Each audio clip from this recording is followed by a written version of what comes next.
Okay, this is an interview at Edisto Lodge, number 39, Prince Hall affiliated, or the most worshipful Prince Hall Grand Lodge of the state of South Carolina. And I have with me past Master Howard Williams and Brother Corey Howard and myself, Brother Avery Daniels. It is now 1:05 p.m. on June 10th, 2014. Okay. And we want to talk to you about, your time coming through Edisto. And we're going to start by asking you, when and where were you born? Born in Orangeburg County, September 12, 1939. I was raised on Ellis Avenue. Well, that's where I was born also. You know Ellis Avenue at? Okay. All them houses over there on the line, the white folk, they built the houses. We live in shacks. With shacks then. I can give everybody a name who live on that line. Okay. And from there, I attended Dunton Memorial School. And from Dunton Memorial School, I attended Sharperson Junior High. That's old Wilson up there on Gulf Avenue. Had two classes, one in the morning and one in the afternoon. I went to the afternoon classes. After I leave Dunton Memorial, I transfer over there to Sharperson Junior High. 1956, I would enter Wilson High School right here to change the name. Brought Wilson over here. From Wilson High School, 1956, that's when I entered that school. I used to walk by here every morning, going to school. And I seen the gentleman building this building, but I didn't know what it was until I talked to him. And I said, what is this building? We building Masonic Lodge. So I wasn't working then. I went on to school, 56, from the 9th grade, 10th grade, 11th, and 12th grade. School went all the way, okay? I knew the gentleman who was building the building. Reverend Bowman, he was a member. Pop Bowman, his two boys, and Bobby Bowman, two bricklayers. And they had another guy helping them. They built this whole building, okay? Stuart Thompson did the furniture. Him and Jimmy Green did all the furniture in here. And just like the temple up there, they did the furniture up there. All of them were members of Edisto Lodge to Jutta Temple Consistory. Okay. Then when I came in, how I got in here, my boss man was a Mason. And I talked to him one day. I said, listen, how can I become a Mason? He told me, go see Mr. Adam. Mr. Adam used to work at the post office, washing the windows and all that stuff. A little short man, bald-headed. He said, go down there and talk to him. I went and talked to Mr. Adam. Mr. Adam said, yeah, I'll get your application. I said, Mr. Jennings sent me. Got the application, I filled it out, took it back to him. He told me, he said, now, they'll send you a letter for when you come to interview. They did. I came in here that Sunday. They had it on that Sunday.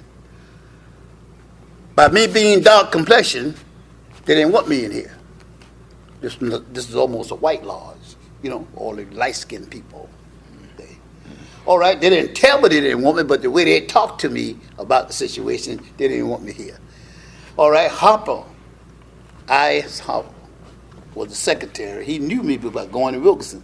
He said, oh, let the boy in. He said, I ain't no nigger now, I'm a Mongolian. That's what he always said. He real fair. So they let me in and they sent me a letter for the first initiation, to enter apprentice. Went in the enter apprentice, got through that. James Mack, Reverend James Mack on 178. Spoke at the banquet last year. Knew this stuff backwards. You had to learn it. I have lost more now than I knew all before, because I was moving through here. When I got there, basically, Ray was the head of me, and after Ray leave, I came Wishman Master. I let Ray came in ahead of me because he was going up for Grandmaster. He made Grandmaster, see. He had to have all these organizations. So the Pew and all them asked me, said, be all right, how would you let Ray go ahead? I said, ain't no problem, let him go. My chance to come. When Ray leave them 2 years, then I came up for Wishman Master. Then I came in, well, we had a lot of young guys. Ari helped me out a lot, because when I had surgery, So I had prostate surgery back then in 1997 when I retired from Palmetto Baking Company. So I used to let Ari open up lodge for me, you know, and go through all this other stuff. And we had raising people. I raised more people. Damon done beat me now. I raised 22 people in the whole time I was here, you know. 22 one night. Yeah, 22 people. Wow. We had some sharp guys come through here, sharp guys. But now they have dropped out and been a member here. I got my son in here before he went in service. And Turner, Jim Turner, all them guys. But they was good guys, see. I mean, Abraham Turner. Abraham Turner. So he's a member of Edisto. He's a member of Edisto. Okay. Mm-hmm. Yeah. You had, what's the boy name? He was at Rock Hill to this college up there. He real fair, curly hair. Can't call his name. He was working the treasury office at State College. Finance office, rather, up there at State College. Then Maceo, Nance, all them guys. Lamar Dawkins and all of them was members of this place. Pete Butler, all of them. Pete don't come no more. None of them don't come no more, you know. But we had good time here. It was brotherly love like it is now. No kind of arguments, nothing. Whatever the Wishful Master say, that goes. See, he's the man. Just like the Grand Master. Whatever the Grand Master say, he got the last word. Whatever he say, that's go.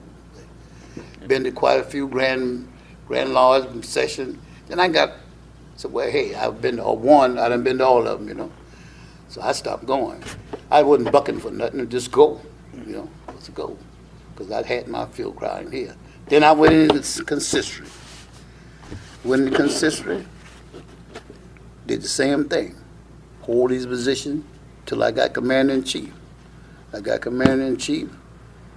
I went on up to the Shriners in 1967. I had to bypass consistory. Went on up there. I took my grade in Columbia, South Carolina, Grand Lodge. We had a big crowd. We was on the street on Saturday morning, 5:30, pushing a peanut with your nose down them street. Wow. Them boys was bad back then. See, it's nothing now. Ain't nothing now. This was for consistory or for the shrine? For the shrine. Okay. Mm-hmm. Consistory, only thing you learn is what's on that wall back there. Okay. Them charts there. The only thing. But it's been a good ride for me, you know. I'm 74 years old now. It's been a good ride. I came in here about 20-some years old. I got married when I was 20. And it's been a good ride. I know a lot of brothers, a lot of them going and coming, you know. I played a part one time. They called it drunk. Lamar Duncan was coming through the shrine right here. So what the drunk part was, he would have a half a pint of tea in a bottle. We don't want to talk about too many of the secrets now, because we're going to be... All right. But anyway, I'm just tell you about the drunk. The drunk, yeah. I mean, it's nothing to the drunk. You have to act the part, you know. Mm-hmm. You have iced tea and you be drinking all morning long. So how can a man drink all morning long and never stagger? He got to fall something. He got to stagger somewhere. So Lamar Duncan couldn't understand that. Dang, Howard been drunk ever since I came in this morning. He ain't moved yet. But that was the old part. That was the old part. Now you just walk on in now. Yeah. So who were your parents? My parents were named Thomas Williams Sr. My mother was named Mary Smith Williams. Okay. Mm-hmm. Were either one of them a Mason or Eastern Star? No, never. Okay. Never. My mother had a 5th grade education. My father didn't have any because his daddy was a farmer, and they had him working in the fields all the time. While his other brothers might have got about a 1st grade education or 2nd grade education like that. My sisters and brothers have never finished college. They went to high school, but they never finished college. My brothers went to the 5th grade. My 2 sisters went to the 11th grade at Wilkinson. I'm the only one finished high school and college. Okay. Where'd you go to college? Claflin University. Okay. So what influenced you to become a Mason? Well, by being a Christian, I didn't want to join a Christian organization. And that's what it's all about here, you know. Matthew will tell you about it. Ruth will tell you about it. Esther will tell you about it. So these kind of things, you know. I didn't read the Bible then like I read now, but that's what influenced me. Then I see all these guys like Pew and all of them who I used to run with, Nathan Perry. I know y'all heard of Nathan Perry. We call him Sweet Pea. He was the principal at Orangeburg Wilkerson. Those kind of guys influenced me. Okay. So why did you choose Edisto? I mean, was there any other lodges around? There was a William Grand Lodge down there on Meager Street. But those guys, knowing the guys that was over William Grand Lodge, like Willie Jennings, Joe Rice, and them guys. See, Joe Rice came here. He didn't go down with Willie Jennings, because Willie Jennings could make you on the street $15. Wow. With William Grand Lodge? William Grand Lodge could make you on the street. See, I didn't want that. I want to learn. See, and that's why I come to Edisto. Edisto was a good lodge right in my neighborhood, well, because I live up the street. So I want to come here. I could walk in distance. I ain't had car then. I walk in distance. Yeah. He said it could make you for $15. Yeah. Make it for $15. I only paid $20 when I came in this lodge here. That was a long time ago. Now it costs you about $200 or $300. About $4. Yeah. So Pastor Williams, do you remember who signed your petition? My petition here? Mm-hmm. Yeah. Mr. Adam and Mr. Jimmy Green. And without, telling too many of the secrets, what was the process like, becoming a Mason? The progress was just like it is now. You had to study. They give you that material, you had to study. Then you have to come back before the body oral and do it, Okay. So there ain't too much change. There ain't too much change in that. Gotcha. Yeah. Now, how long did it take you, to go from intern apprentice to master mason? All right, I went from an apprentice initiation from February, April, I came in. That's when I was raised in April. The 18th, 1967, but February 21st and March the 21st. Then I was raised that night, Friday night. In 1967. And who your cable soldiers are still around? No, most of them guys done deceased now, and some of them done drop out. And I don't know where they at, in different states and stuff like that, but most of them passed away. Nobody's standing now but me here. How many cable tows were? How large was your class? Well, we wasn't that big. It wasn't that big a class, but we had enough people to go, If we had one person, they wouldn't take it. Not through. They had to wait till they get some more people come in to join before they carry the class on. Now, when James Mack, when we get to fellow craft, he didn't need no book. He needed no book. And now my Damon and all those guys, and I guess you guys can do the same thing, come through with the charter, repeating that thing over and over and over when they're taking the oath down there, They didn't need no book. I didn't use a book. Once you learn that thing, once that thing get in your heart and learn it in your head, you don't need no book or nothing like that. You just go ahead on and let it rattle. Just let it rattle. Let it rattle. Because them guys that down to the altar, they paying attention to you. They say, dang, this guy ain't got no book. So I can't use no book, You use a book while you studying, but after that, you put that book down. And now that boy back there, Loho, and my man, little man Singleton, sometimes he get crossed up, but he go ahead on anyway. Yeah, he trying to go too fast. But that's real good. That is real good. There ain't no joke about this thing. Edisto, I put Edisto Lodge up against any lodge. I don't care who it is. All right. And who was the worshipful master when you got raised? Oscar Quick, Oscar Quick. right here. Okay. And was a lodge here when you were raised? Yeah, Okay. right here. Okay. Right here. You know when the lodge was built? Back in the 56, maybe 56, that's when I came over to Wilkerson. They was building it then. Okay. And were the meetings still on Tuesday? Still on Okay. Tuesday, 8 o'clock. Okay, so we just moved it up an hour. Mm-hmm. Okay. And now, did y'all have a lot of people here doing the meeting? Oh. Or was attendance? Here and here. Along there. On here. Brothers used to come to meeting It there. was a packed house Yeah, back there. pack house. They came to meeting, I guess, when they get off from work to keep from going home to their wife. They want. Yeah. Man. And the north corner over here, that's where they lay you at. That's where they lay you at. The dog come through and pee on you, pour water on you. Mhm. We don't do that now. Yeah, we don't do that now. Okay, what was some of the fundraising activities the lodge used to do back then? The more the thing, them older fellas used to do, they had plenty of money. They didn't have to do no fundraising. They would pay out of their pocket, whatever the case may be. Now, the biggest thing we used to do was clean up the area. Okay? We ain't never had no fundraiser like, unless we have a dance or something to the Kappa House. That was our main drag, the Kappa House, you know. But we ain't never had no, like, wish past master banquet and all that. No. I think I had the first past master banquet on South Carolina State College campus. What the room name right over there? In the Bulldog Lounge. That Bulldog Lounge. Right there. When I was wishing, I took down the air conditioner. It was on the top of the building and brought it down on the ground. See? Because there was a leak started coming. It'd been sitting up there so long. So we brought it down, put it right there in that corner where it's at right there. What year were you worshipful master? I have to look at that picture up there. It ain't on there, but I'm from, yeah, it might be. It's on there. It's on. Yeah.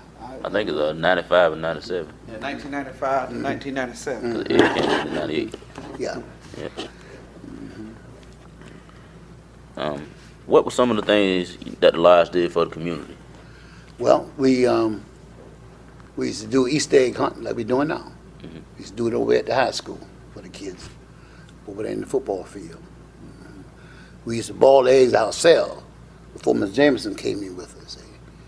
What you call it, New Brooklyn League.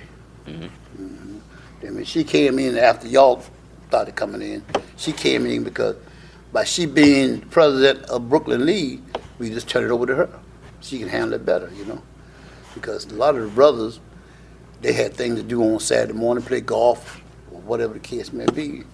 And by the kids, man, we'd be out there helping the kids, you know, the ones that didn't have to don't play golf and stuff like that. What is the New Brooklyn League? The New Brooklyn League is where all the people come together to a meeting, like they use this building here for meeting. And Ms. Jameson, by being the president, she would talk to the people and tell them what, you know, different things that we need to do, and they clean up Brooklyn and all that until they got that park down there. That park is handled by Mark Jameson, Ms. Jameson's son. Now, because Ms. Jameson used to handle it all before. Anybody want to go there, use it, but they have to come and sign the paper. What day they're going to use it, and they got to clean up before they leave. They build that shed down there. Well, if you drink alcohol, you drink alcohol, but you won't be drinking for them children. Was the lodge active in civil rights during that time? Yeah. Yeah, we had some great people in here during that time. Like Newton Pugh, Jimmy Green, Quick, Stuart Thompson, Matthew Perry. Matthew Perry's a member of this lodge. What's his other guy name? He used to work on state. McDaniels used to work on state. All those guys. They was fighting then for freedom for us back then, you know, even before that time, you know. The NAACP was strong then, had people to lead us in the right direction. NAACP now have got weaker. See? The reason that I say weaker, because when this white police shot the black man, they didn't do anything. They talk about it even here, but did they go out there to do anything? Nothing. So around the time of the Orangeburg massacre, when that happened, what were some of the things that that those guys did in response to that? Yeah, well, Pugh was the lawyer for some of them guys that went to jail. Matthews Perry fought hard for the children. They locked the children up. I wasn't involved as I am now in things, because I work every Sunday. When you working at the bakery, you ain't had no time. And we started a union down at the bakery. The man threatened us about, if you join the NAACP, you can't stay here to work. If you join, you had to hide it, you know. But after that, things break out. Well, just calm. You do what you want to do. See, they control you back then, back in the '60s. They control you all, control you everything they get. Job. When I was working at Palomar Baking Company, 75 cents an hour. See? I don't know you won't work for 75 cents an hour. Not these No. days. I might as well stay home. 75 cents an hour, and you put in 100 hours. Much hours you want, more overtime you want. You never be hungry because you eat all the bread and cakes and pies you want, donuts, cinnamon roll, everything you want. See? And boy, I tell you, it been tough. I got married April the 27th. My wife was working in the White Lady kitchen, and I was bringing home $120-some a week, and she was bringing home 18. We didn't have no children, anything. We lived. When I come home, my check go direct to her. She take it and pay the bill what we had, furniture bill, buy groceries, and stuff like that. She bring me $1 back from the check. I'm satisfied. Because I drink liquor all night with them guys down there in Lamar. And I used not a heavy drinker, but I used to just drink because the guys drink. We go to football game, we got liquor. Coach McCollum. We take him because he was an elderly man. It's like I'm going to an elderly man. We go to the game. We take care of all them older fellas, you know. Pew went through Bowman doing 60 miles an hour. Man, he didn't stop him. Carter tell you, Pew was a smart lawyer, but he wasn't no criminal lawyer. He was paper lawyer. Okay. Anything like land or somebody trying to sue you, something like that, he good. But you kill somebody, you might do, don't mess with him, man. You going to jail, boy. You can be there for a long time. Oh man. So, Pass, what were some of the things that the lodge did, you know, for the enjoyment of the members? You know, like some of the things. We used to have meals, just like we have it now. Guys sit around and shoot the breeze, have fun. Then they go home or wherever they're going. Rudy Jones was past master's lord. Live on Wilson Avenue up there. We used to go to his house. After we leave this meeting here, I know I have to be to work and drink liquor. And he used to drink that Wild Turkey, that 101. That 101 will set you down. When you stop talking, you know you got you there. Not the 101. We have good time, man. We used to have good time. Good time. Yeah. So how often did the members travel to other lodges to visit? Never. Never. We didn't travel, not with the guys, older guys here. If we go to a meeting, it won't be there, it'll be here. Okay. It'll be here, right. It'll be here because those guys didn't ever travel too much. Now, we were Shriners, we travel. Okay. We traveled then. Okay. But So Olive Grove Lodge, you know how that came Olive Grove about? came out of Edisto. Okay. All them guys from Olive Grove, remember Edisto. Clement Whaley was the worshipful master of Olive Grove, because when he leave here, there were so many people in here that you probably won't get a position, probably won't get a seat nowhere. You know, talking about holding an office, because you had most of them guys from State College campus and all that, Claflin University, and some of them won't even take a job. Like Gillespie used to live right down the street there. He was the agriculture man at the high school. Carl Kennedy was a principal, Wag Howard was the principal, and who else? Bus Pearson was the principal at Dunton Memorial School. Okay? All them old guys, they going home now. And you go up to the cemetery and you see all those Conference Square on the grave. So it didn't start because of any tension or anything like No, that. It just no. kind of it just benefited them more a little bit. Right. Mm-hmm. Okay. Yeah. Mm-hmm. Mm-hmm. Yeah. Yeah. Stuart Thompson had two brothers beside himself, Willie and what can't call the other name. But anyway, they never moved into a seat. They just come to meet, have fun, you know. All of them light skinned. All of them light skinned. Yeah. So, Pass, who were some of the most influential members of Edisto? Well, I'm gonna have to give it to you like this. Pugh was very, very sharp. Gillespie, Hopper, Quick, all those guys. They was real recognized in Orangeburg. You know, they can go downtown. The white folks respect them. And Pugh, he ain't changed one bit. The whole time I know it, he ain't never changed. He cussed them out just like he cussed the black out.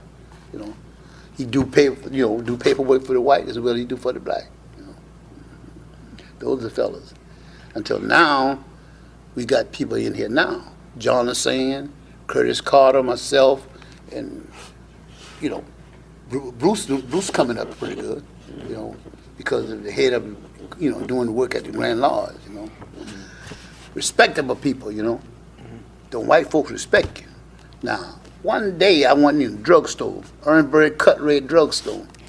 I had my ring on, and so I had my hand on the counter like this. The white man said to me, he said, "You know one thing?" What? He said, "Y'all," he didn't call niggas. He said, "Y'all black folks join an organization and y'all let everybody know what y'all is." And I thought about that thing. You know, I said, "Dang, you're right, man." When I had that 1978 Cadillac, 1970, I had my back of my trunk was loaded. Man stopped me one day and said, why you put all that stuff on the back of your trunk? You want everybody to know you're a Mason? You want everybody to know you're a Shriner? And that's the same thing that white man told me. People will use you to see that thing. You understand? They will use you. And even if he ain't no Mason, you don't know that. Even if you try him, he done learn something from somebody. Young man over there right now owe me about $178. Light bill. Ain't paid me yet. There's a brother in here. And them the one that get you, your brothers. Yeah. So you got to be careful. If you got it, you did it, my man. If you ain't got it, you tell him you ain't got it. And you can have it right in your pocket. That's your money. See? I just can't do it. You know. He may feel bad, but he don't know what your problem is, what you got to do, you know. Right. So you got to be careful when them fellas come and be asking you to, man, do me a favor. Let me so and so and so. That boy right there, Junior Warden right there, he came to me one night. He said, "Mr. Williams, I need $1,000. And I ain't got no $1,000. He said, something about he had to pay something at school. I wish I had it to help him." Mm-hmm. He's out of school now, right? I think so, yeah. Boy with the dreads. You know? Breeden. Junior D. Mm-hmm. Yeah. I said, if I had it, boy, I would help you get out of school because I know how hard it is. I owe the government $52,000 for school. So Obama has set things free. They don't have to pay. You pay what you can. Okay. Right. So how did the lodge get the nickname the Silk Stocking? Silk Stocking? Yeah. Sharp guys in there. When I say sharp, I ain't mean dressing. They was dressed too, but they was sharp up here. When I say I put Edisto against anybody, nobody can touch us. Nobody. They might try to learn now, but nobody can touch us. They need no book. When you go, if you go to Grand Lodge and somebody is out, you had to fill that slot. And you had to know what you're saying because the grandmaster's right there listening. Okay? When I came through there, you go to the Grand Lodge, right? You see that old white man picture up there on the wall? He wasn't white, but old man Gibson. not Gibson, Chris. C.C. Johnson. Yeah, up there in Columbia. Those people like that. And they say, oh, that boy ain't the way he doing. See? You have to know that stuff if you want to move someplace. See, you want to move. If you don't want to move, then you don't have to learn nothing. Just be dumb. Yeah. You said back when you were coming in because you were dark skinned, they didn't want you. Why do you think that was? You know. Well, I guess that during that time, most of the guys in here, like I said, was fair skinned. Maybe they say, well, that guy coming in here, he dark skinned, and here come a lot of dark skinned fellas coming in here now. Why you want to come in the Lord? I ain't got no other Lord to come in. I said, and I was vouched for. Yeah. I was vouched for by the best, old man Adam, you know. So they said, well, we'll let you know. They could have turned me down, but they didn't. But them other guys know me. They said, hey, go ahead and let that man come on in. You know. So when they did that, they got a good man. See, sometimes you think you got a good man, then you don't have a good man. A lot of people ride you. They ride you to death. We also want to welcome Worshipful Master Damien Johnson, Yes, who just walked in. So it's safe to say that a lot of those guys back then were maybe a little kind of racist towards other black people because they Well, were yeah, I would say so. You go to South Carolina State University and go into the place on Russell Street, you look on the wall. South Carolina State ain't never had a black cheerleader, a black queen, everything light skinned, fair, like white folks. Until Dr. Hugh Guinea. Dr. Hugh getting only one, only black president, like me. Other than that, you won't get it now. Oh, and Dr. Davis. Yeah. You won't get it now. Okay. You had to be up to date.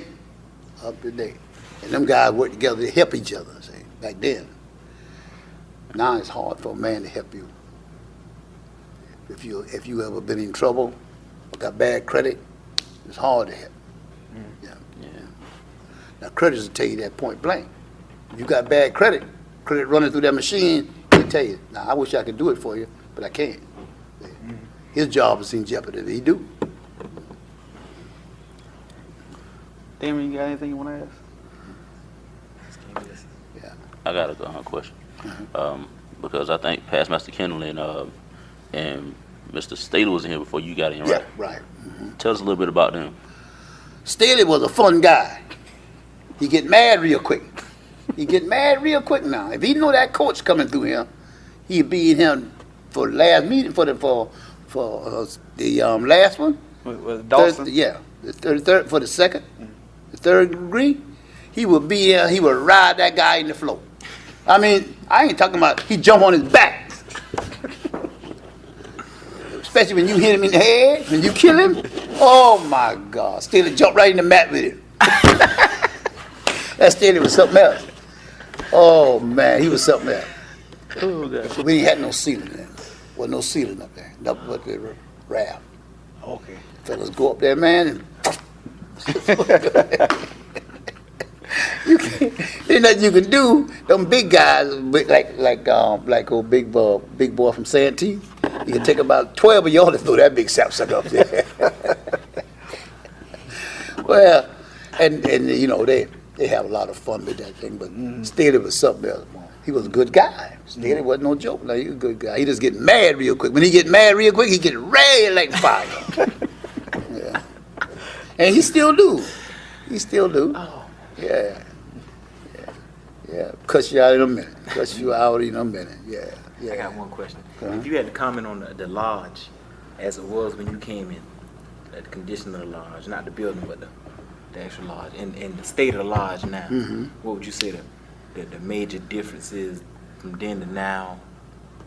From then to now, you got more younger people down in here than we had when I came in here. I was the only young guy here.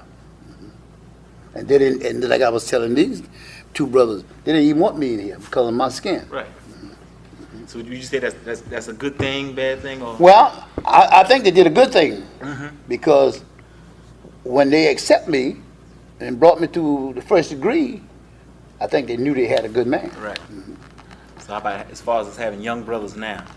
A lot of young brothers now, it's a good thing, or Well, a lot of these young boys, listen to me closely now. A lot of these young boys come and join the lodge.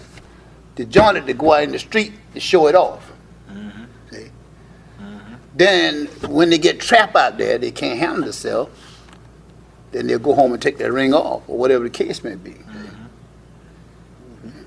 Now you got some people out there, clandestine Mason, will challenge you, buddy. Will challenge you. If you ain't know what you're talking about, they talk trash about you. Them niggas from Edisto ain't hitting on nothing. I challenge that fella, you know. They do all kind of things. The way they come up the step, they stomp, all that kind of. If you don't know what you're doing, Right. I did that. I went to Philadelphia and I got my degree, along with my uncle. Went to Philadelphia to a brother, Prince Hall Mason, up there in Philadelphia. And I came up the step, just like that. And he opened the door quick. Come on in, brother. But he didn't let me stay there now because he challenged me. Yeah. He challenged me on the thing. And he took me to some other brothers' house. They were drinking and all that stuff like that. He was telling, this is my nephew from Orangeburg, and he's a master mason and all like that.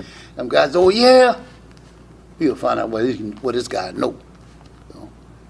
And they were asking different questions. When I show them my traveling card, they show me their traveling card. It was all set now. So you mentioned clandestine Masons. How significant was it back then? You know, were there a lot of clandestine lodges in the area? At that time, the only one was William Grant Lodge. Okay. They started one down in Roseville, Trinity. Well, that's the only one. Now you take Springfield Lodge. Springfield Lodge don't have too many people. You can't get too many young people to join that lodge. Well, Olive Grove came out from Edisto. Them guys was here, and they didn't want to get away and start their own place, you know. But now all those guys done drop out. Drop out. They don't get too many people. I think they don't have enough to even open up here when they come here for meeting. So do you have anything else you want to add, something that we didn't touch on that you want to talk about? Well, the only thing I can say, walk with your heads up. Never look down. I don't care who you meet. Look at me in the eye and talk to them. White man, black man. If you hold your head down, the man just thinks something wrong, you know. But as long as you look at me in the eye and talk to him, that's a good man there. That's a good man. You don't have to even get on the square. You can feel him out. See, a lot of people shake hands like this. A guy come and beat you. He ain't know what he doing.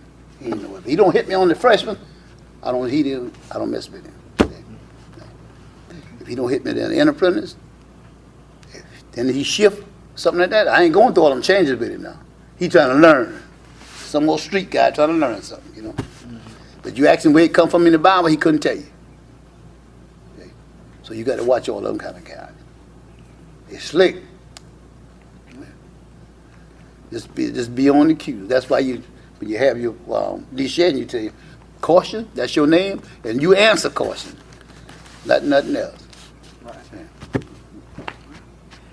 Anybody got anything else they want to add? All right, Past There you go. Master Williams, we thank you for doing this interview with us. Thank you for asking me. Yeah, we wanted to pick your brain and get all the knowledge and wisdom that we can, so we can leave it for future generations. Well, thank you. I ain't gonna let you fall. Now, if I think you're falling, I'm gonna let you know. That like I told my wife last night. I said, see, I told them young men the other day to cut this grass. They ain't cut that grass. That would piss me off like that. She said. And she come home and tell me, say, you know, them boys been out there cutting the grass. I said, what time? 6 o'clock. I said, okay. I realized them boys working now. They got to work. We thought they'd meet at 7. Yeah. And we got here about 5:30, and they was already here. Yeah, so I told Joshua Sunday, go buy some paper towels for the ladies and back here for the men, because no men come on that night, you know, but the ladies, you know. And he bought some more toilet paper. So that was it. Now we used to have breakfast here one time for the brothers. When Bobby Evans used to cook on stage, he would bring the food in them tubs, you know. And we would set up tables and come here and have fun, you know, on Saturday mornings if nobody would have anything to do. Sit down and eat breakfast, shoot the breeze, get belly full and go home. Yep. I would guess one day Bushman Master might do that before he leave the chair. Yeah. One more question. What was the relationship like between the lodge and the chapter of the Eastern Stars? Eastern Star? Yeah. The Eastern Star wasn't as powerful back then as it is now. You had a few older ladies, like Mrs. Green, Jimmy Green's wife, and she was a matron for a long time because they couldn't get nobody to take that seat until they started getting younger people in here. Young people wants to learn, want to know how to handle themselves out there in the public. The reason why I came out of the Eastern Star, and I was really patron after Ray was, Dr. Ray, I came after him. I leave because he had nothing to do with them old ladies. Them old ladies would ride me, man. It's like, oh, Brother William, do this, Brother William, do that. That's me now. But I enjoy them, though. I enjoyed them real well. And some of the ladies, some of the husbands who were members of the Edisto Lodge can hardly get their wives to come in. Some of the ladies don't want to come in because the ladies don't, Eastern Star ladies don't talk to them enough. That's my wife right there. Don't talk to them enough. I got one more question. What was it like having a Grand Master as one of your past masters in this lodge? Great. Things that we couldn't, that the Worship Master couldn't do, he could get it done. By he being in the big house up there. And he had all his people following him. And that would build the lodge anyway, build the Edisto Lodge, you know. Ray, all them guys, you know. Pew and all them fellas. Pew wasn't never been Grand Master, but he was up there all the time. He was the lawyer of the Grand Lodge. Right. Him and another guy, young boy, he was a lawyer up in Columbia. So, yeah, it was a great ride. It was a great ride for me. For all these years I've been here. Great ride. 48, 47 years. Great ride. So how did the lodge benefit by having a sitting Grand Master? Well, we benefit a lot. Now, tell you something about Ray. Ray like a brother in the position that can read, because he's nothing but an educator. If you miss one word, he'll tell you about it after the meeting. Yeah. He drilled me back then when I was senior warden, and he was Worship Master. He would drill me back there. I couldn't talk about, you know, all that other stuff. Say something and skip what he had, you know. Right. He'd let you know. Because people listening. Just like the other night. When we go through this stuff, and them guys don't use no book. Sometimes you don't have to use the book. Sometimes you go too fast and miss something. That's why I be telling singers, don't go too fast. Just take your time to study the thing. Yeah. Now, boy back there, he getting pretty sharp because he wanted a position. You know, he wanted the position. Now I must say, Worship Master for 3 years, he did a good job. He don't need no book. Now I heard him rattle that stuff off at the them guys on the Enterprise and Fellow-Craft. Hey, that's the key. That's the key. You don't need that book because it's dark in here. You can't. You can't read when they cut the lights out. You have to know it, you know. And I wish each and every one of y'all all the luck in the world. All the luck in the world. We appreciate Just keep this thing up. Just keep it going. Yeah, because, you know, at my age now, I ain't got too much to do. I'm out of there, you know. I'm just sitting there and listening at y'all.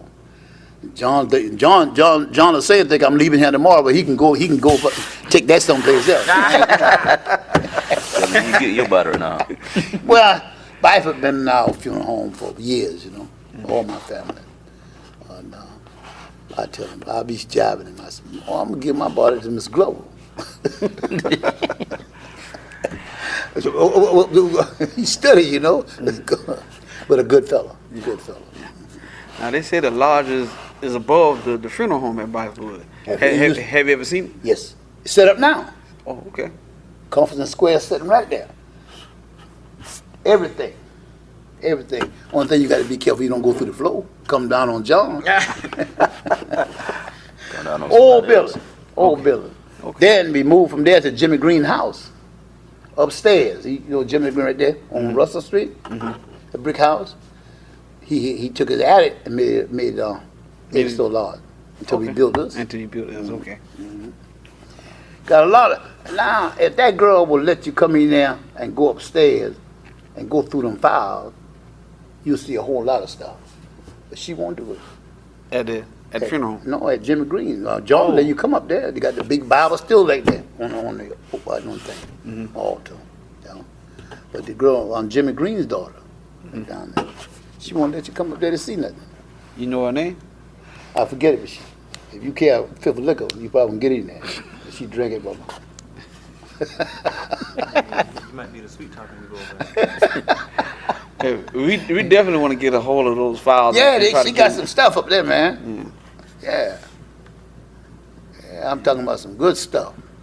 They tell you some stuff that fellas been in here so long ago, they're gone home now, but yet still they was member of this Lord. TK Bifer and all of them. Now, at Dash funeral home where Dash at now, Clement was a clandestine Mason. But he never come into Prince Hall. He always stayed clandestine. Okay. Like I tell anybody who wants to join Prince Hall, you know, when they're talking about, I want to join the Mason. I said, oh, now, you don't you go and mess around them other fellows. You come and talk to me or either talk to somebody who's Prince Hall. Because you jump in that other stuff, you ain't gonna know nothing. I didn't have no idea when my wife and I went to Jamaica. I didn't have no idea, and that's where it's at. That's where the Masons at. I stood on the top step. Cab driver pull up. I didn't have no square or nothing. I just sat still. And he came right to me and said, "You want to go downtown, you and your wife?" Rode me downtown and brought me back. Ain't charged me a dime. Well, I was scared because he was on the wrong side of the road. I've never seen that. But that's how they drive That's over how there. they drive. Yeah. I said, how they know? And he was going around them curves too, boy. Went in that casino, all the gambling machines in there. Didn't win anything, but I had a good time. And he came right back and picked me and my wife up and brought us back to the ship. Okay. Yeah, you just got to know, keep your mouth shut and know what you're doing. You know. Okay. I trying to get Mark Jemison to join the law. Mark said he don't need it. I said, all right. Yeah, his daddy didn't know been a Mason. He figured he don't need it. He got plenty of money. Just like the lawyer, Chris brother-in-law. He don't come to meeting no more. He John, you seen? He don't come to meeting no more. Why you think people joining this don't ever come back anymore? They want to get their name and get that on their resume. I remember Edisto Law number 39. Yeah, that's all it is. The average man that died and a Mason, you look in the paper and see where he got all that stuff he got down there. Got a whole lot of stuff. He been this, he been that, he been this, he been that, you know. It's a long story. You have a whole piece almost just about. Yeah. But it's good. It's all good. All good. How you think we can get some of these guys back in the lodge? These guys that are around our age and just not coming anymore. You know, what do you think we can do to Well, get them back in the lodge? I tell you what you can do is the more you talk to them, the less they're gonna do something. You know, just like I said about the breakfast. One day we have a breakfast and invite them all here. You know, let them see we still doing the same thing. You know, and they see all these brothers, just like the boy live over there by me. What's his name? Blackman. Blackman ain't been back in since he John. See? But he got it on his resume. The first thing he put down when he filled out the application to get a job. He's still 39. Yeah, he's still 39. Right. Okay. Yeah. You talk to them, and they ain't coming back. I had a hard time to get John Rivers back in the other night. I said, hey, You be telling Josh to say all them things about you sick and you had to do this and do that and tell him lies. You ain't sick. You see that woman he was with? That's what his problem. Yeah.